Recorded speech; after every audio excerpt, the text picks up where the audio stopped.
ঝুঁকির মধ্যে সবচেয়ে বড় ঝুঁকি হচ্ছে নিরাপত্তা ইস্যু।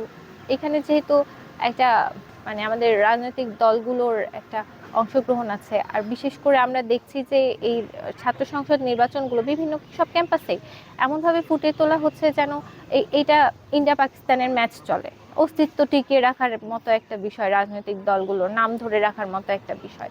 তো এই যে এটাকে যে একদম ক্ষমতার লড়াই পরিণত করা হচ্ছে, তার ফলে কি আমাদের নিরাপত্তা ইস্যুটা আরো বেশি বেড়ে যাচ্ছে। এই নিরাপত্তা ইস্যুটাকে কেন্দ্র করে আমাদের প্রশাসন বা নির্বাচন কমিশনও সেরকম কোনো ব্যবস্থা নিচ্ছে না। করেছে একজন এই বিশ্ববিদ্যালয়ের শিক্ষার্থী হিসেবে, কোনো নারী হিসেবে না। তো সেই জায়গায় আমি মনে করি যে যেই একটা আলোড়ন তৈরি হয়েছে যে রাকসুর ৬৩ বছরের ইতিহাসে আমি প্রথম নারী ভিপি প্রার্থী, এইটা নিয়ে যেমন আলোড়ন বা সাড়া পড়েছে, তার চেয়ে বেশি আমার জন্য গুরুত্বপূর্ণ যে আগামী ১৪ তারিখ থেকে যখন আমরা অফিসিয়াল প্রচার প্রচারণায় নামবো, আমরা মাঠ পর্যায়ে পার্সন টু পার্সন যখন রিচ করব, তখন তাদের কাছ থেকে কেমন সাড়া পাবো বা তাদের আস্থা আমরা কতটা অর্জন করতে পারবো আমি এবং আমার প্যানেল, সেটা আমার কাছে বেশি গুরুত্বপূর্ণ। এখনো পর্যন্ত এই যে এই সর্বোচ্চ পদে অংশগ্রহণ করা বা প্রতিদ্বন্দ্বিতা করার জন্য আমার আশেপাশে যারা আছে, আমার বন্ধু বান্ধব, আমার সিনিয়র জুনিয়র, তাদের কাছ থেকে আমি বেশ সাড়া এবং অনুপ্রেরণা পাচ্ছি, এবং তাদের অনুপ্রেরণাতেই মূলত আমার এগিয়ে যাওয়া। আমাদের নারীদের অংশগ্রহণ রাষ্ট্র নির্বাচনে আসলে খুবই হতাশাজনক। এই হতাশাজনক হওয়ার পিছনে অন্যতম একটা কারণ হচ্ছে যে আমাদের প্রশাসন বারবার বলেছিল যে যে কোনো মূল্যে তারা লেভেল প্লেইং ফিল্ড এখানে প্রতিষ্ঠা করবে, সাইবার নিরাপত্তা সহ সার্বিক বিষয়ে তারা নিরাপত্তা নিশ্চিত করবে, কিন্তু এখনো পর্যন্ত আমরা এরকম কোনো পদক্ষেপ দৃশ্যমান হতে দেখিনি। সে জায়গা থেকে অনেকেরই এই আশঙ্কা থেকে দেখা যাচ্ছে ইচ্ছা থাকা সত্ত্বেও নির্বাচনে অংশগ্রহণ করেনি, তাদের মনে একটা অদৃশ্য ভয় কাজ করে। দ্বিতীয়ত আরেকটা বিষয়, রাষ্ট্র নির্বাচনে নারীদের অংশগ্রহণ কম হওয়ার পেছনের কারণ সেটা হচ্ছে যে রাকসু যেহেতু ৩৫ বছর পর হচ্ছে, আমাদের এই বিষয়ে অনেকেরই ক্লিয়ার ধারণা নাই।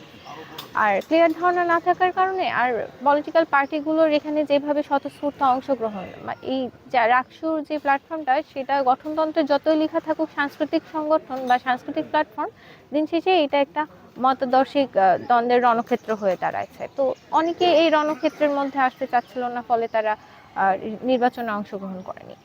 এখন সেই জায়গা থেকে আমি কেন অংশগ্রহণ করেছি বা আমি কোন চিন্তা থেকে অংশগ্রহণ করেছি, সেটা একটা মুখ্য বিষয়। আমি বিগত জুলাই গণ অভ্যুত্থানে একজন সমন্বয়ক পরিষদে ছিলাম। তো সেই জায়গায় আমি যখন সমন্বয়ক পরিষদে আমার নামটা লেখাই, আমি মনে করি যে আমি আমার এই যে এই জীবনটা বা আমার আয়ুটা আমি সম্পূর্ণ দেশের জন্য রেজিস্ট্রি করে দিয়েছি, একদম সোজা কথায় বলতে গেলে। তো সেই জায়গা থেকে আমার কাছে এই ভয়গুলো খুব ছোট মনে হয়েছে, তার চেয়ে বেশি বড় হয়ে আমার কাছে দাঁড়াইছে যে রাকসুতে আমি এই বিশ্ববিদ্যালয়ের জন্য আমার দক্ষতার জায়গা থেকে, আমার চিন্তাভাবনার জায়গা থেকে কিছু কন্ট্রিবিউট করে যেতে পারবো, তাই আমার এখানে অংশগ্রহণ করা।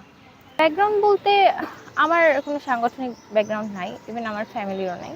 কিন্তু হ্যাঁ, আমরা ছোটবেলা থেকেই খুব সচেতন একটা পরিবারে আমার বেড়ে ওঠা। আমি একটা ছোট একটা উদাহরণ দিই যদি এই ক্ষেত্রে, আমাদের বাসায় পেপার নেওয়া হতো, খবরের কাগজ প্রতিদিন। তো খবরের কাগজগুলো তো যখন ১ মাসের বা ৬ মাসের জমা হয়ে যায়, সেটা তো সেল করে দেয়। তো আমাদের বাসায় একটা নিয়ম ছিল কি যে খবরের কাগজ সেল হবে ঠিক আছে, কিন্তু ওইটার সম্পাদকীয়র যেই পাতাটা, সেটা বের করে কালেক্ট করা হতো, বাকি পেপার দিয়ে দেওয়া হতো। তো সেই জায়গা থেকে এরকম একটা পরিবেশে বেড়ে ওঠার কারণে পলিটিক্যাল যে সচেতনতার জায়গাটা, সেটা তৈরি হয়েছিল আগেই। সেই সচেতনতা থেকেই আমাদের হচ্ছে জুলাই গণ অভ্যুত্থানে অংশগ্রহণ, সেই সচেতনতা থেকেই রাষ্ট্র নির্বাচনে অংশগ্রহণ, বা আমার মধ্যে যেই কনসিয়াসনেসটা কাজ করে দেশের প্রতি, রাজনীতির অবস্থার প্রতি, সেটা আমি মনে করি। কৌশলের বিষয় হচ্ছে এরকম যে আমরা রাজনৈতিক সংগঠন বলি বা অরাজনৈতিক সংগঠন বলি, আমরা কিন্তু সবাই রাজশাহী বিশ্ববিদ্যালয়ের শিক্ষার্থী যারা অংশগ্রহণ করছি।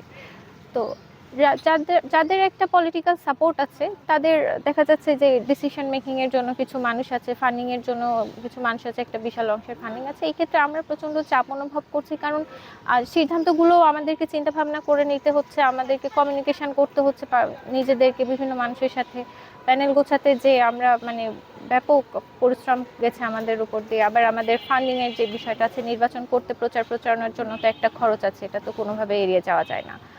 তো সব মিলায় আমরা নিজেদের জন্য চিন্তা করেছি যে আমরা এখানে আমাদের 100% পরিশ্রম, যেটা মানে একেবারেই শারীরিক পরিশ্রম, সেটা আমরা করব।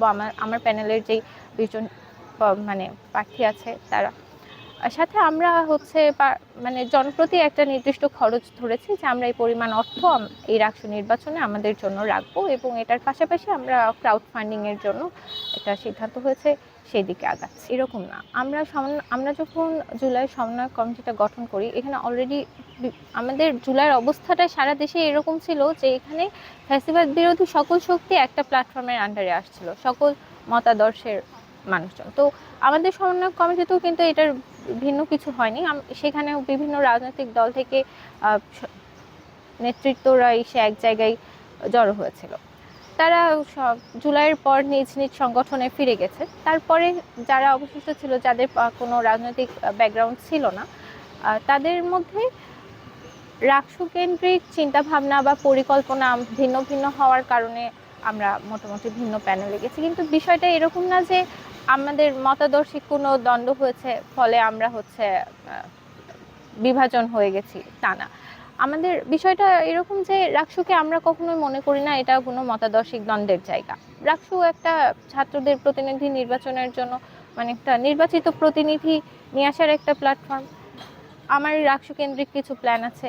আমারই রাজপথের বড় ভাই মিঠু সজীব ভাই, ওনারা আরেকটা প্যানেল দিয়েছেন, তাদেরও এই বিশ্ববিদ্যালয় কেন্দ্রিক কিছু প্ল্যান আছে। প্ল্যানগুলোর ভিন্নতার কারণে, তাদের প্রচারণার স্ট্র্যাটেজি, আমার প্রচারণার স্ট্র্যাটেজির ভিন্নতার কারণে আমরা আলাদা আসছি। কিন্তু এটার অর্থ এই না যে আমাদের মধ্যে সম্পর্ক খারাপ হয়ে গেছে বা কোনো দ্বন্দ্ব আছে। প্রথমত প্যানেলকে নিয়ে আমি খুবই আশাবাদী, কারণ আমার মনে হয় যে আমরা ঠিক যেমনটা চেয়েছিলাম তেমনভাবে এই প্যানেলটা সাজাতে পেরেছি। আমাদের প্যানেলের বিশেষত্ব জায়গা হচ্ছে যে আমরা এখানে এই বিশ্ববিদ্যালয়ের যতগুলো স্টেক আছে বা যতগুলো কালচার, যত ভিন্নতা আছে, সবাইকে একটা জায়গার মধ্যে ইনক্লুড করতে পেরেছে আমাদের এই প্যানেলে। আমাদের যেমন হচ্ছে জুলাই সম্মুখ সারির নেতৃত্বের মানুষজন আছে। আমাদের জিএস পদে যিনি আছেন উনি হচ্ছে সায়েন্স ফ্যাকাল্টি থেকে বিলং করে। আমরা দেখি যে একটা বিশ্ববিদ্যালয়ে সবসময় সায়েন্স ফ্যাকাল্টিরা ক্লাস থেকে ল্যাব থেকে ক্লাস এর মধ্যে আটকে থাকে, তাদের ভয়েসটা কিন্তু আসে না। আমরা সেটা ইনশিওর করার চেষ্টা করেছি। আমাদের একজন কার্যনির্বাহী সদস্য হিসেবে জুলাই আহত একজন আছেন। আমাদের পাহাড়ি আদিবাসী থেকে 2 জন প্রতিনিধি আছেন, সমতলের আদিবাসী থেকে একজন আছে, সনাতন ধর্ম থেকে আমরা আমাদের বিতর্ক সাহিত্য বিষয়ক সম্পাদক একজনকে পেয়ে আসলে এই প্যানেলটাকে খুব সমৃদ্ধ করে সাজাতে পেরেছি বলে মনে করি। আর সবচেয়ে বড় কথা যে এই সবের বাইরে, মানে ইনক্লুসিভনেসটার বাইরেও আমরা আরেকটা বিষয়ে তার চেয়েও বেশি জোর দিয়েছি, সেটা হচ্ছে যে স্পেশালাইজড যেই পদগুলো আছে সেখানে যেন যোগ্য মানুষজন থাকে, তাদের অভিজ্ঞতা সক্ষমতা সম্পন্ন মানুষজন যেন থাকে, যারা আসলেই বিশ্ববিদ্যালয়ে একটা ইতিবাচক পরিবর্তন নিয়ে আসার মতো ক্ষমতা রাখেন। আর যদি আমরা মনে করি যে এই জায়গায় আমরা আমাদের 100% এফোর্টটা দিতে পারি আর নির্বাচন যদি সুষ্ঠু হয়, তাহলে আমাদের জিতে আসা সম্ভব। ঝুঁকির মধ্যে সবচেয়ে বড় ঝুঁকি হচ্ছে নিরাপত্তা ইস্যু। এখানে যেহেতু একটা মানে আমাদের রাজনৈতিক দলগুলোর একটা অংশগ্রহণ আছে, আর বিশেষ করে আমরা দেখছি যে এই ছাত্র সংসদ নির্বাচনগুলো বিভিন্ন সব ক্যাম্পাসে এমনভাবে ফুটিয়ে তোলা হচ্ছে যেন এইটা ইন্ডিয়া পাকিস্তানের ম্যাচ চলে, অস্তিত্ব টিকিয়ে রাখার মতো একটা বিষয়, রাজনৈতিক দলগুলোর নাম ধরে রাখার মতো একটা বিষয়। তো এই যে এটাকে যে একদম ক্ষমতার লড়াই পরিণত করা হচ্ছে, তার ফলে কি আমাদের নিরাপত্তা ইস্যুটা আরও বেশি বেড়ে যাচ্ছে। এই নিরাপত্তা ইস্যুটাকে কেন্দ্র করে আমাদের প্রশাসন বা নির্বাচন কমিশনও সেরকম কোনো ব্যবস্থা নিচ্ছে না। এই জন্য আমরা শঙ্কায় আছি।